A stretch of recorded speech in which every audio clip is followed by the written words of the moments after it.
ইসলামে দাড়ির গুরুত্ব কেমন? বিপদ থেকে বাঁচার জন্য দাড়ি চেঁচে ফেলা যাবে কিনা? ইসলামে দাড়ির গুরুত্ব অপরিসীম। এটিকে ওয়াজিব বলেছেন ফুকাহা একরাম। মেজরিটি ফুকাহা একরামই ওয়াজিব বলেছেন যে ইসলামে একজন পুরুষ তার জন্য দাড়ি লম্বা করা ওয়াজিব। এক মুষ্টির নিচে দাড়ি কাটা প্রায় সব উলামা একরামের মতই নাজায়েজ এবং গুনাহের কথা ওয়াজিব তরক করা।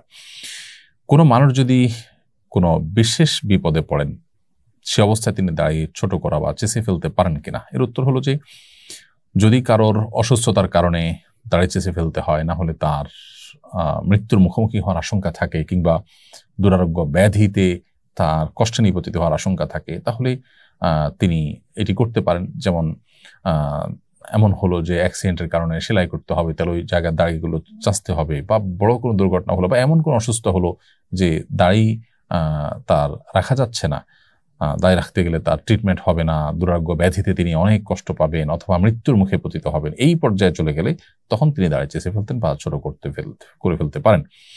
এর বাইরে যদি দাড়ি থাকার কারণে তার মৃত্যুর মুখে পতিত হতে পারেন, ভয়াবহ কোনো বিপদ হতে পারে, জীবন হুমকির মধ্যে হতে পারে, বা আপনার বর্ণাতীত কষ্ট হবে, এরকম কোনো পরিস্থিতির মধ্যে পড়েন কেউ, তাহলে সেই পরিস্থিতিতে তার জন্য ইসলাম ওয়েব, কাতার ভিত্তিক ফতোয়ার বিশ্ববিখ্যাত ওয়েবসাইট মার্কাজুল ফতোয়া ইসলাম ওয়েবে ফুকাহা একরাম মুফতিগণ লিখেছেন যে এই ক্ষেত্রে তার জন্য দাড়ি চাচা বা ছোট করা জায়েজ হবে, কিন্তু এটা ইন্ডিভিজুয়াল কেস স্টাডি করে মুফতি বলতে পারবেন। আমরা সামান্য একটু ঠুনকো অজুহাত দিয়ে, সামান্য একটু বিপদের ভয় আপনার কোনো ওয়াজিব লঙ্ঘন করে ফেলবো, ব্যাপারটা এতটা সহজ নয়।